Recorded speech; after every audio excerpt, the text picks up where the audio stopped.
కృష్ణా జిల్లా గుడివాడ కేంద్రంగా నిర్వహిస్తున్న ఓ సూక్ష్మ రుణ సంస్థను తమను మోసగించిందని ఆరోపిస్తూ బావులపాడు మండలం రేమల్లెకు చెందిన పలువురు ఆందోళనకు దిగారు.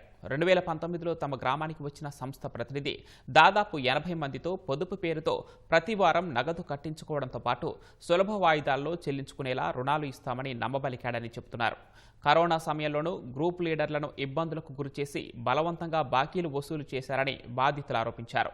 రుణాలు తిరిగి చెల్లించినా తమకు ఇవ్వాల్సిన చెక్కులు, నోట్లు, ఆస్తి పత్రాలు ఇవ్వకుండా ఇబ్బందులకు గురి చేస్తున్నాడంటూ వాపోయారు.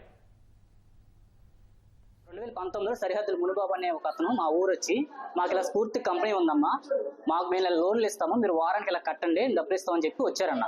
అలా అమ్మగారు తీసుకున్నారు, కడుతున్నారు 10 మంది అయ్యి. అలా నా దగ్గర పెంచమ్మా, అందరు జనాలు పెంచు, నెలకు నీకు 5,000 గారు జీతం ఇస్తానంటే మా అమ్మగారు 80 మందితో కట్టించారండి. 2019 నుంచి స్టార్ట్ అయింది. వారానికి వచ్చి 1,200 అండి. అతను ఇచ్చేది 20,000. అయితే సంవత్సరం కట్టాలండి. 5 అవసరాలు బట్టి డబ్బులు తీసుకున్నారు, కడుతున్నారు, బాగానే ఉంది. ఇప్పుడు లాక్డౌన్ వచ్చింది. లాక్డౌన్ వస్తే కొంత పన్ను లేక కట్లా వేయరు. కట్లా పోయిన డబ్బులన్నీ మా అమ్మతో కట్టించేవాడు. వారానికి వచ్చి 10,000 వరకు మా అమ్మగారు కట్టేవాడు సొంత డబ్బులు. ఈ డబ్బులు ఎక్కడికి పోవు, నేను రిటర్న్ ఇప్పిస్తా అన్నాడు ఆయన. మాకు సమాధానం చెప్పు, మా నోట్లు అయ్యి మా డబ్బులు దాన్ని కట్టినట్టు లెక్కేది అన్నాడు. అడ్డం తిరిగినంత అప్పటి నుంచి ఊరవడం మానేశారు. తిరిగి ప్రశ్నిస్తామని చెప్పి మా మీద కేసు వేస్తారు వేరే వాళ్ళ పేరు మీద. మేము నేరం చేయలేదండి, మీరు హార్ష్ గా మాట్లాడొద్దు అన్నాను కానీ క్వశ్చన్ చేయడం కానీ మేము నేరం చేసేసినట్టు ఫైనల్ చేయొద్దు. మీరు వాళ్ళు లేనిపోయింది బనాయించడానికి వచ్చారు.